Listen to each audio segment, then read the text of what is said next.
This podcast contains adult themes and language.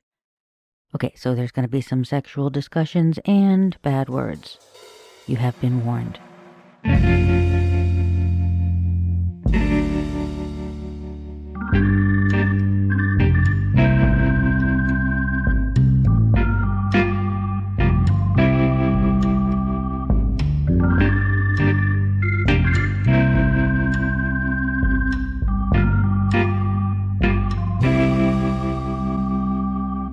2 weeks after the incident with the stranger and the cell phone, Carla found me passed out on the floor of my office when she decided to risk applying for the secretary position I'd posted in the front window. I guess letting that last restraining order expire had encouraged her.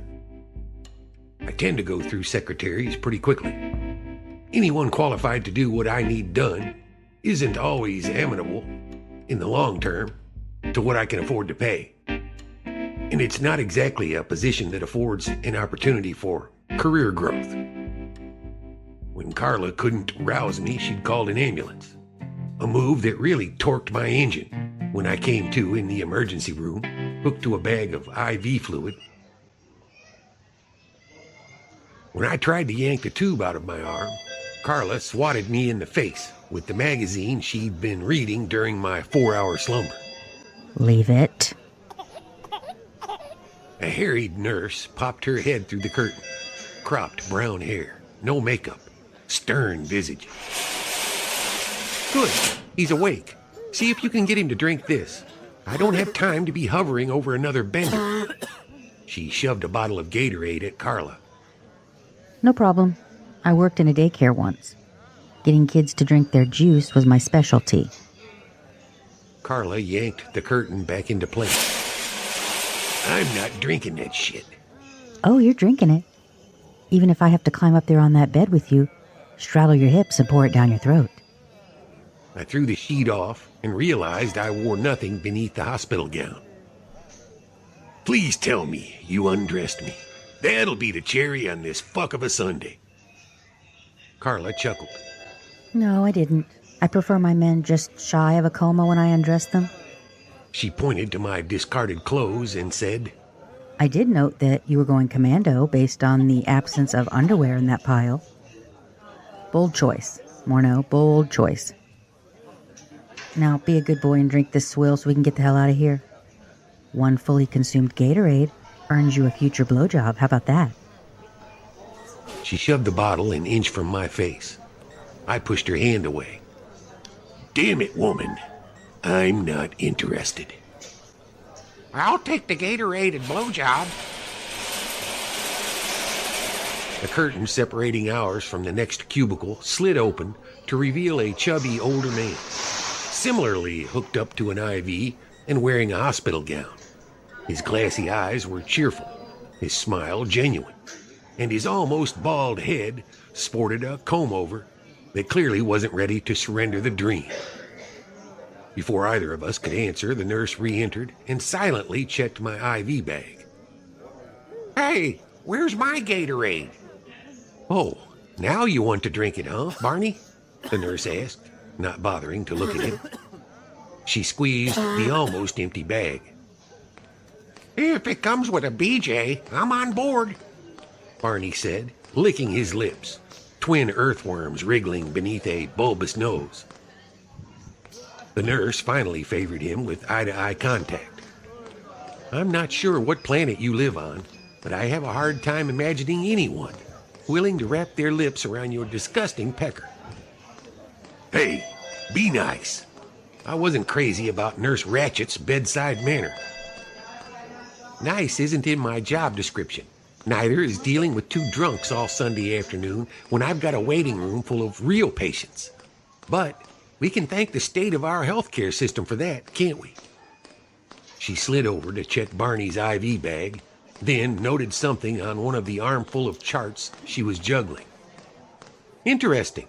Neither of you have insurance. Seems to me that if people actually had to pay for our services, we'd have more winos sobering up on their own couches, or wherever they landed after they decided to empty a bottle down their throat, instead of an ER gurney.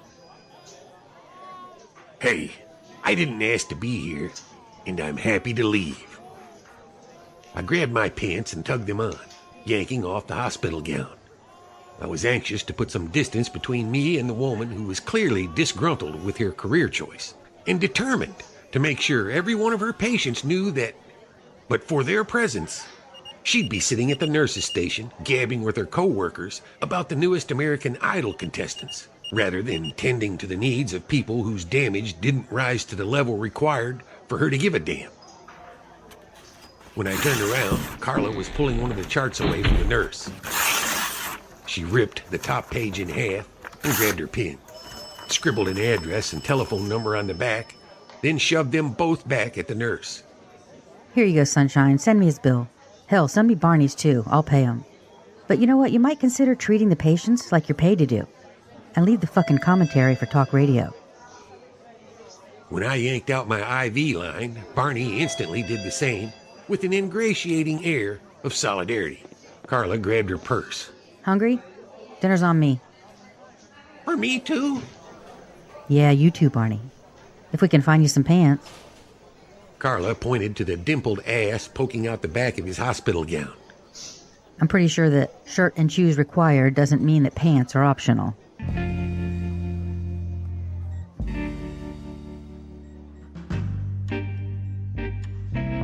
So that's kind of how it went.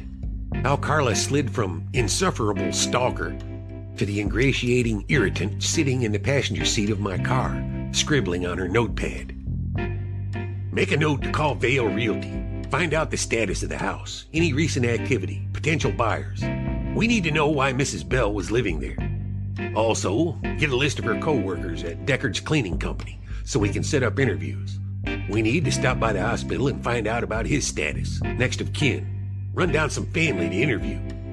He won't be talking, at least for now, so we need to find someone who will. She nodded, but I noticed her looking at my hands on the steering wheel. They were shaking, almost imperceptibly, but I was sure she could see it. She turned to stare out the window.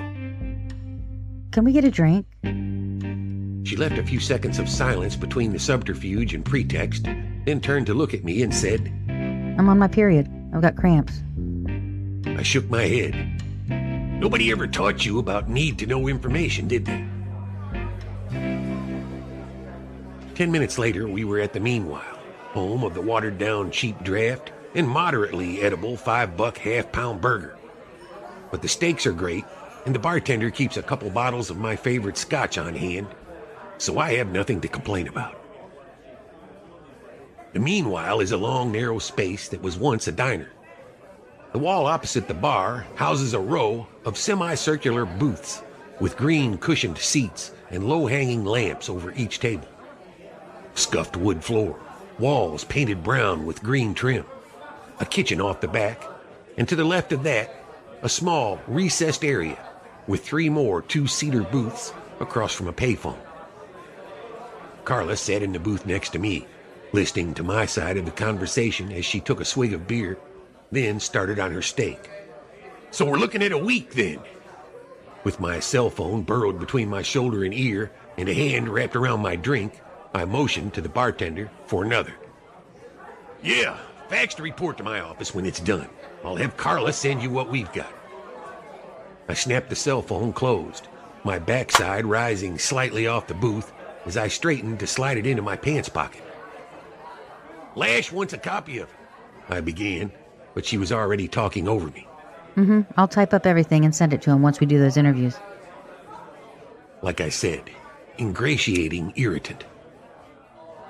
The bartender ambled over, deposited my 3rd scotch on the table, and waited the second or two it took me to down the dregs of my second and hand him the glass. We exchanged a formal nod. Muggs Lusky, at 62, he's half Irish, half Italian, all brooding contemplation. His voice is a smooth baritone, but he doesn't use it much. His wife of 37 years died a few years back, so most of what he says now has that solemn ring to it that makes him sound like an old soul sent from the ether to patiently impart wisdom.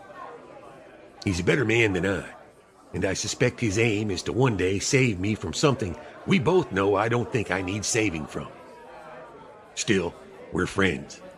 But whenever I'm here, other than after closing, we keep it formal. That doesn't keep him from taking it all in, which is what he was doing as he watched Carla and me in the mirror behind the bar while he filled salt shakers. I was sure he'd eventually have something to say about my recently acquired company. He always did. So they think that she died a week ago? Around the same time Deckard stroked out. She took another bite, but stopped in mid-chew to tuck her pinky under an errant hair that had made its way into her mouth. She brushed the finger across her cheek, pinning the hair, along with a deep raspberry-colored tendril behind her ear. I dragged my attention from her ear and the tiny diamond stud piercing it to the slope of her neck, down her jawbone to her pert chin, reluctantly sliding my gaze over to the steak on my plate. Carla's sigh rode out on a quiet hum.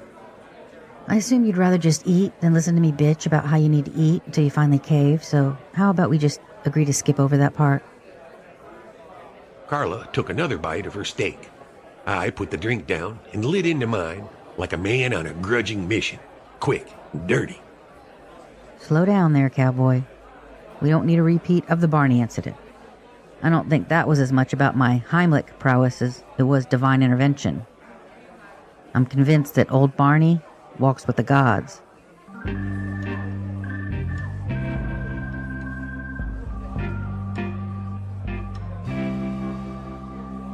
Man, this is good. It's good, isn't it? Barney, attired in green scrubs due to the unwearable condition of the clothing he'd been brought to the emergency room in, gnawed on a huge mouthful of steak. Yep, good. But I wasn't eating. I was busy drinking, having been the recipient of the breakfast of alcoholic champions, a full bag of glucose and lactated ringers. My usually inundated system demanded immediate refueling.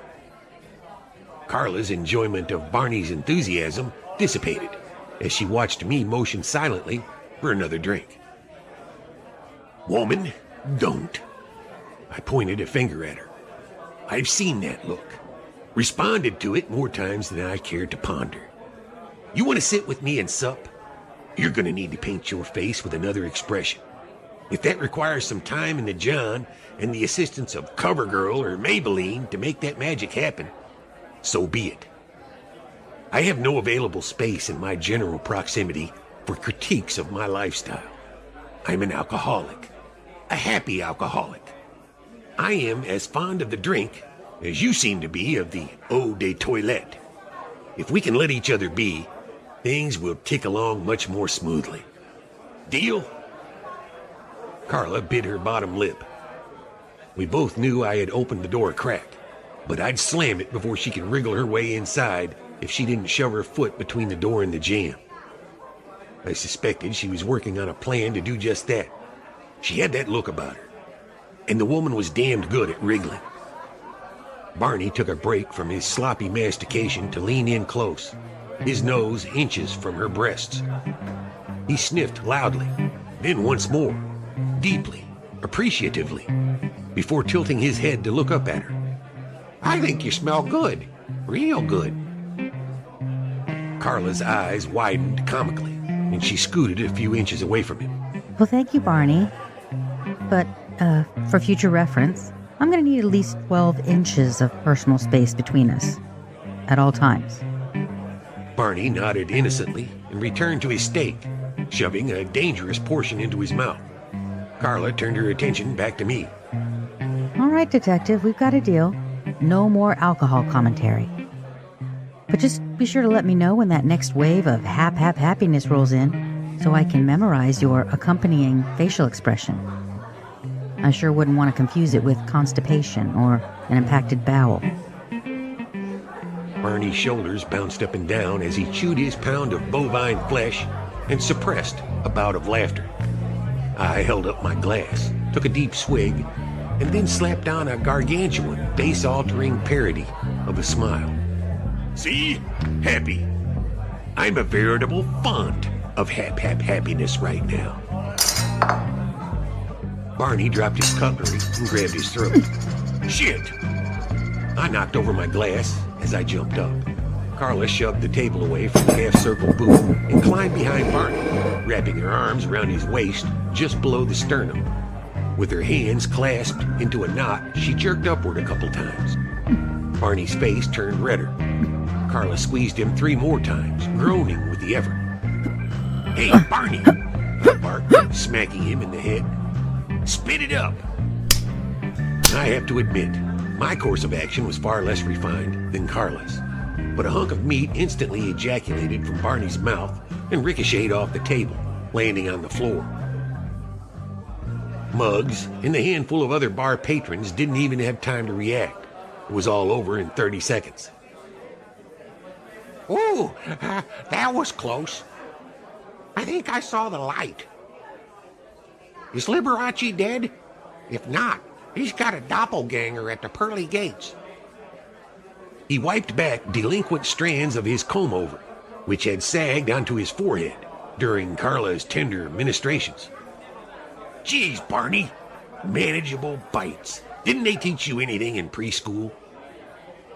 I rubbed my face, trying to relieve the tension that had settled in somewhere around the time an emergency tracheotomy involving a steak knife became a possibility. Carla climbed around Barney on her hands and knees, then slid into a sitting position, blowing her bangs out of her face.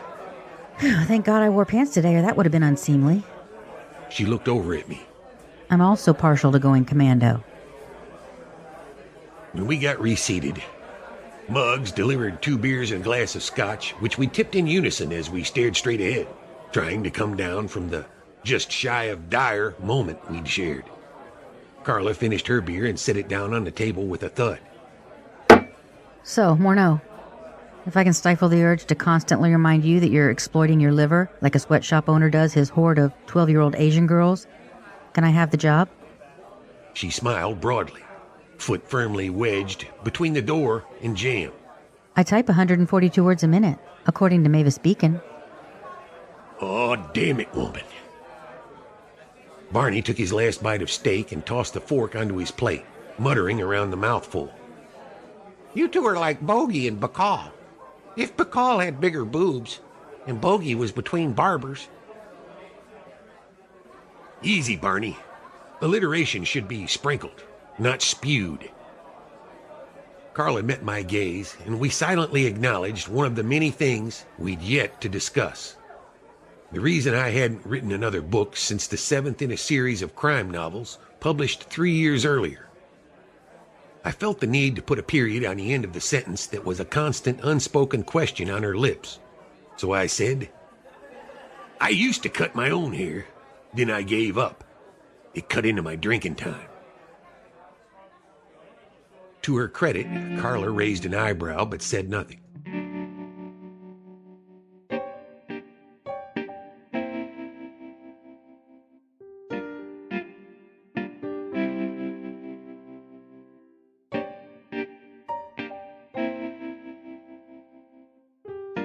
Allied Cleaning was run by Ward Deckard, 6 crews in charge of cleaning local businesses at night. The business owners paid Deckard. He took his cut, then paid each crew member from the profits. They provided their own supplies, were offered no insurance or 401k. It was one of those jobs you took to supplement your day job. Carla had pulled the tax records as I'd requested, which provided us with a list of 3 names, all people who worked on the same cleaning crew as Crystal Bell. Sally and Stanley Waingrove and John Pendergast. But how does it work? This independent contractor thing, I mean. Carla fished in her purse as we headed toward a downtown Greasy Spoon to interview Sally. Independent contractors apply for a city business license and a fictitious name license. They instantly have their own janitorial service. Deckard pays them by check and gets a fully deductible expense. They get 100% of their money, but it's their responsibility to pay taxes on it. I suspect he's got a few people working for cash, too. The ones he pays on the books keep everything looking nice. But he probably wouldn't hold up to an audit. Depends on his bookkeeping. So it's all legal. If he covered his ass with a bid form for each employee, stating the services required, and a list of things needed to fill that contract, general duties, no specifics, then yes. You can't tell independent contractors what they have to do or when. That makes them an employee, not a contractor. For example, you can't say, show up at this time, do this, etc. You have to say, show up before this time. Yeah, but how do they know what to do when they get to the job? It's all pretty convoluted, but it's not brain surgery, Carla. They clean. I'm sure they get a basic what and when list, but it's not down on paper. That sounds fishy. Carla took another swig of water and swished it around in her mouth. Can be, but so can our government's attempt to convert legitimate contractors to employees just so they can add more to the Social Security coffers. You know, that thing that probably won't even exist in 20 years. I have a hard time feeling all chummy toward Uncle Sam when independent contractors are usually cheaper for employees. If we expect small businesses to be job creators, we need to release our collective grip on their sacks. They're forced to do whatever they can these days to keep the employee headcount down. Otherwise, they hit a regulatory wall that requires all kinds of things, like offering insurance and maternity leave. Wait a minute, what's wrong with that? That stuff is important. Carla turned in her seat to face me. Yeah, it's great if the company can afford it. Not everyone has the education or training for a job that offers pension and health care. Some people just want to put in a day's work and get cash in hand. I don't see anything wrong with that. I pulled into the lot and found a space.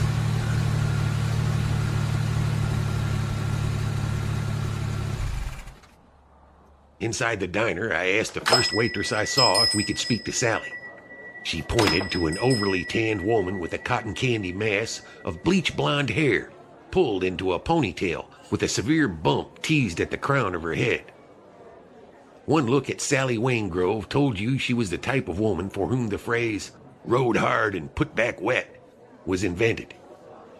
After asking for a word, Sally led us to a table in her station and gave us each a cup of coffee while we waited for her to go on break.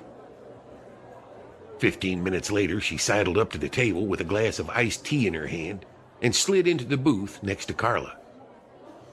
Sorry, y'all. Sally leaned across the table to whisper.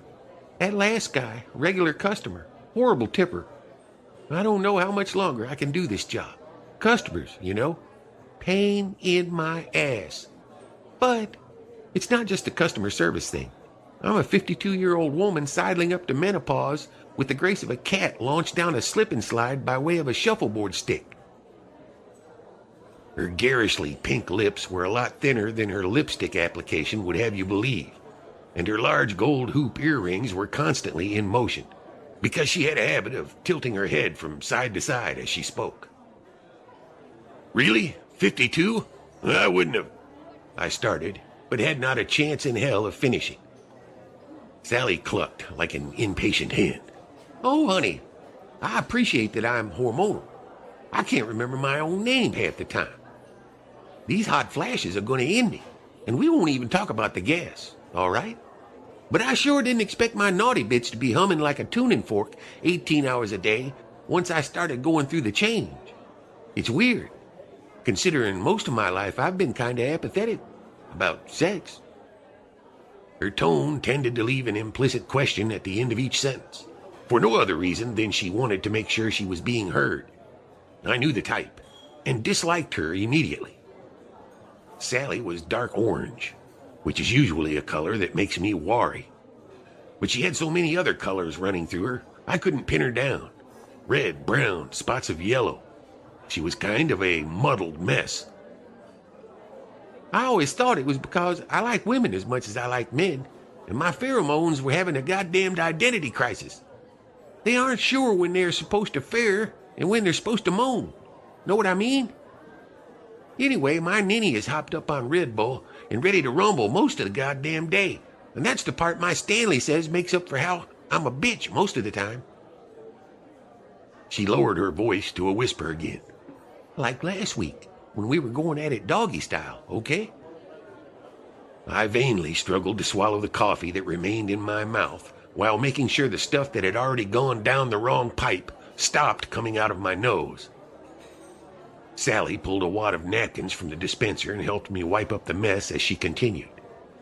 Lord help me, things got so juicy. Stan slipped out right as he was about to, you know what I'm talking about, right? Sweet baby Jesus, that thing turned into a high-powered fire hose with a life of its own.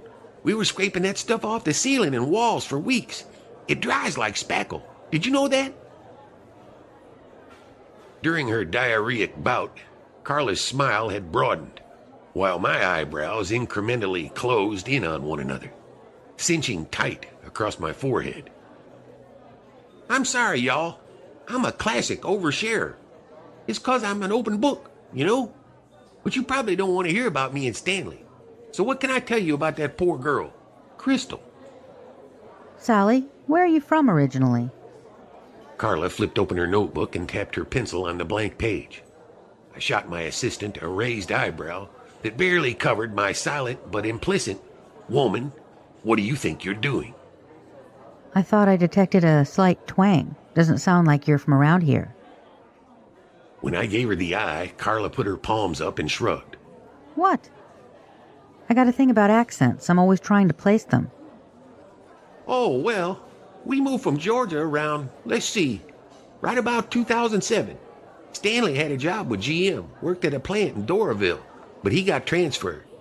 I guess they could see the writing on the wall. He was lucky. Most got laid off permanently. Anyway, it turns out he jumped from the frying pan into the pot. Sally took a sip of her tea, then continued. I assume you know how that all turned out. Carla nodded and made a note on her pad. I cleared my throat and asked, How did you know Mrs. Bell? We worked together, cleaning restaurants, offices, nights. Dex always been really helpful about getting us extra work, me and Stanley. Sally flicked her eyes around the diner with a mild look of distaste. Can't get enough shifts here to pay the bills. She diverted her attention back to me. I'm not one of those gals who sits home and eat bonbons all day, you know. I want to do my fair share. So I pick up 3 or 4 shifts a week here. Then me and Stanley do our cleaning jobs 3 nights a week. Money's not bad, and there's no boss hanging over your shoulder. Know what I mean? I nodded. Plus, we bring our own CDs and a radio for the places that don't have a system. Stanley likes to pump AC/DC till the glasses are clattering. Sally rolled her eyes and chuckled. Men. Yeah, speaking of Stanley, we'd like to talk to him. I was irritated at her interruption, but I understood it. There was an air about Sally. Something wafting off her like a bitter mixture of desperation, home shopping network, and a kind of insecurity born out of too many busted dreams. The combination was stifling, and not one you wanted to be in the presence of for any length of time. I leaned back in the booth, crossed my arms, and popped on an ineffective smile. I caught a glimpse of myself in the reflection of the glass window. My face didn't appear to welcome the addition, like a body rejecting a foreign organ. Well, he's out of town right now, working in Kalamazoo.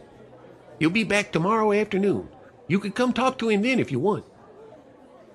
Sally pulled a pad out of her apron pocket and tore off a page, writing down her address.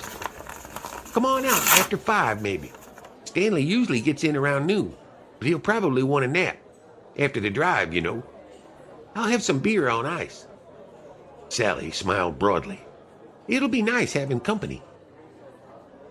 Carla took the address from Sally and tucked it into her notepad, then asked, Anything else? I think that'll do until tomorrow. I offered Sally my hand, and she shook it over the table. A night of beer and conversation with Mrs. Oversharer and her husband, Mr. Explosive Ejaculator. Something to look forward to.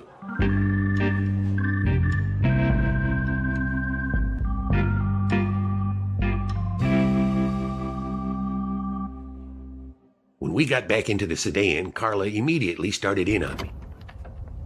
Morno, I'm going to suggest that you go back to the unsmiling detective, because your happy detective face has a real serial killer vibe. And I'm gonna suggest you let me do the questioning from now on. Why? I think I did a pretty good job. Carla pulled out her notepad, flipped it open, and proudly showed me her notes. I grabbed the notepad from her. Let's see. You jotted down the fact that her husband is probably a premature ejaculator. And what's this? Sally wears false eyelashes. I looked at her questioningly. Yeah. Establishes her tendency to be disingenuous. I turned the air conditioner on high while looking over the notes. How? Because they're fake. Just like a man wearing a toupee. He's covering something up. Oh, this is good. Doggy style, in all caps. And you wrote detached after it. Care to elaborate? Carla fiddled with the air vents. Well, because that particular sex position speaks to at least one of them being in no hurry to look at the face of the other. They're detached. I think it tells me something about their relationship. I see. I pulled out of the parking lot and into afternoon traffic. And what does it tell me about Crystal Bell? Carla opened her mouth to speak, but I reached over and put a finger to her lips with the same hand that held the notepad. A page flapped against her nose. When she grabbed for it, I yanked it out of her reach, dividing my concentration between driving and continuing to read. Okay, now we're getting somewhere. Worked with Crystal Bell, deceased.